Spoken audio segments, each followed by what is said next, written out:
आप देख रहे हैं डेली शब न्यूज़। मैं सदाम चौधरी। आज की खास मुलाकात में हमारे साथ मौजूद है senior journalist Sohail Kazmi sir ji. आइए इनसे बातचीत करते हैं। सर, स्वागत है जी आपका सदाम हमारे साहब, शो में। शुक्रिया सर। सर, जिस तरह से कविंदर सर डिप्टी सीएम रह चुके हैं, उनका रात को एक वीडियो जो है वो आता है कि उनमें वो कहते हैं कि जो ये युवा राजपूत सभा के जो लोग थे, ये रोडों पे बैठे हुए थे, प्रोटेस्ट कर रहे थे, ये एक सोची साजिश की गई थी। देखिए, कविंदर गुप्ता जी ने खुद ही जब कह दिया कि उनकी जो ये बाइट है ये टेम्पर की हुई है, और वो ये भी कह रहे हैं कि मैं पिछले 20-30 साल से युवा राजपूत सभा के साथ जुड़ा हुआ हूँ, और जो भी जेन्युइन डिमांड्स होती हैं लोगों की, मैं उसके लिए काम करता रहता हूँ। तो इससे ऊपर वो क्या बोलेंगे? और मुझे लगता है कि शायद आज शाम तक या कल तक आपस में बैठ के कोई मिसअंडरस्टैंडिंग है, उसको दूर कर लेंगे। तो इस पे ज़्यादा तूल देने की मुझे लगता है कोई ज़रूरत नहीं है। वो एक संजीदा इंसान है, एक अच्छे प्रोफाइल के मालिक हैं, और एक बिल्कुल सेंसिटिव तरीके से काम करते हैं और लोगों के बीच में रहते हैं। मुझे लगता है कि ऐसे जो तूल देने वाले एलिमेंट्स हैं उनको नज़रअंदाज करना चाहिए और समाधान ढूंढना चाहिए, ताकि हम किसी गलतफहमी में दोनों कविंदर जी और युवा राजपूत सभा ना रहे। सर, स्रो टोल प्लाज़ा जो कि बहुत बड़ा एक मुद्दा बन गया था, इस मुद्दे की वजह से काफ़ी सारे जो मुद्दे हैं वो दब गए थे, जो कि जम्मू कश्मीर में काफ़ी सारे चल रहे हैं। स्मार्ट मीटर, प्रॉपर्टी टैक्स, कहीं न कहीं लोगों को लगता है कि ये सच में एक साजिश की गई हुई है इस चीज़ में सर। देखिए, जब आप स्मार्ट सिटीज़ की तरफ जाएँगे, जब आप जम्मू कश्मीर की प्रॉस्पेरिटी की तरफ जाएँगे, जब आप रेवेन्यू जनरेशन और रेवेन्यू कलेक्शन की तरफ जाएँगे, जब नई चीज़ें इंट्रोड्यूस करेंगे, सहूलियत देने की लोगों को, तो स्मार्ट मीटरिंग भी होगी और टोल प्लाज़ास भी होंगे जब हाईवेज़ बनेंगे, तो ये सब चीज़ें तो होनी ही। हाँ, थोड़ा टाइमिंग गलत है। ये सब चीज़ें तब होनी चाहिए जब चुनी-चुनाई सरकार हो यहाँ पे, और अगर करना ही है, तो फेस मैनर में कीजिए ताकि लोगों को चुभन ना हो किसी चीज़ की।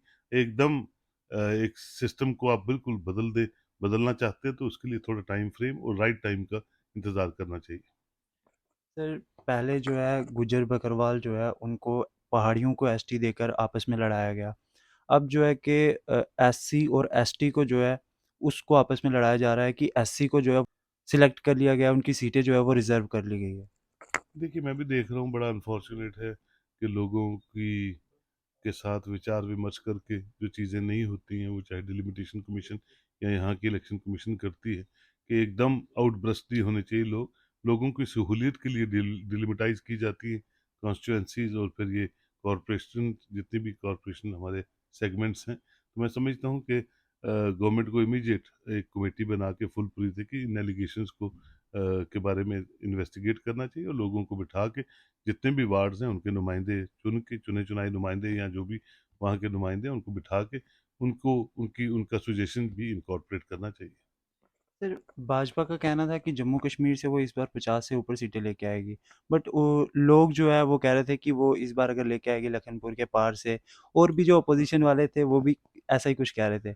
बट अब जब इलेक्शन जो है पास पास आ रहे हैं तो कुछ इस तरह के मुद्दे जो है वो उठ रहे हैं, एससी एसटी और भी वगैरह वगैरह, इनको कैसे। देखिए जी, हम मेरे आपके कहने से, मेरे कहने से किसी को 50 सीटें नहीं मिलती हैं, या किसी के कहने से 2 सीटें नहीं आ जाती हैं। ये तो इलेक्शंस का दिन और इलेक्शंस का महीने बताएँगे कि किसको कौन-सी सीटें मिलेंगी और कौन सत्ता में आएगा। यही तो एक एसेंस है जमहूरियत की, कि लोग जो है अपने कार्ड्स तभी खोलते हैं जब इलेक्शंस होती हैं, और इलेक्शन का जो फीवर है वो इन प्लेस करता है कि किसको आना है और किसको जाना है। तो कहने से तो सब बड़ा कुछ लोग कहते हैं, उससे कुछ होता नहीं। सर, एक G20 की मीटिंग जो है कश्मीर में बैठी गई थी, एक जो है अब कुछ दिन पहले सेंटर में हुई है, तो इस G20 मीटिंग में क्या कुछ डिस्कशन हुआ है? देखिए, जी-20 जो है, बच्चे से लेके बुजुर्ग तक, हम शुक्रगुजार हैं मरकज़ का और पूरी दुनिया के उस 40 ममालिक का, कि उन्होंने हमें, हिंदुस्तान को इस काबिल समझा और हम पे पूरा फेथ किया कि जी-20 की मीटिंग जो है दिल्ली में मुनक्कद हुई, और 40 मुल्कों के सरबराह उसमें शिरकत कर रहे थे, और इतने अच्छे हिस्टोरिकल डिसीजंस हुए हैं जिसका आप अंदाज़ा नहीं कर सकते हैं, और इसका फ़ायदा जो है वो आने वाली जनरेशन्स को होगा। और इन प्लेस जो जॉइंट स्टेटमेंट्स वहाँ से निकल के आई हैं कि वार अगेंस्ट टेररिज्म जो है एक ग्लोबल प्रॉब्लम है, इस पे 40 के 40 मुल्क इकट्ठे एक ही पेज पे काम करेंगे, और बाकी चीज़ें जिससे इंडिया प्रोग्रेस करे, जिससे इंडिया के बायलैटरल इश्यूज जो है बाकी 40 ममालिक के साथ अच्छे हों, और सी पैक की तरह एक नया पैक जो उन्होंने अनाउंस किया, वो पूरी दुनिया को उसका फ़ायदा होगा। और वो लोग, वो कंट्रीज जो नहीं चाहती हैं कि अमन-अमान और इकोनॉमिकल टाइज़ एक-दूसरे के साथ मज़बूत हों, वो अलग-थलग रहेगी, जिसमें पाकिस्तान भी है। और मैं समझता हूँ ये एक हिस्टोरिकल इवेंट था, जो दिल्ली में मुनक्कद हुआ, और ये हिस्ट्री में सुनहरे अक्षरों से लिखा जाएगा कि भारत अब उस स्थिति में है कि कोई भी बड़ी से बड़ी जो कॉन्फ्रेंस है, या बड़ी से बड़ी जो इस तरह की डेलिब्रेशंस है, वो कर सकता है। और पूरी दुनिया आज भारत के साथ, हिंदुस्तान के साथ ट्रेड, तजारत करना चाहती है, और हम सब इसका वेलकम करते हैं। और इसकी सक्सेस में हर हिंदुस्तानी की सक्सेस है, हर बच्चे से बुजुर्ग की सक्सेस है, और हमें इसको खुले दिल से इसका स्वागत किया, और शुक्रिया भी किया कि इस तरह की कॉन्फ्रेंस अल्टीमेटली बेनिफिट देती हैं उस मुल्क को। जी। सर, पहले जो है कुछ दिन पहले ही एक और भी जो बात थी, कह रहे थे कि इंडिया का जो नाम है वो हटा के इंडिया को भारत बनाया जाएगा।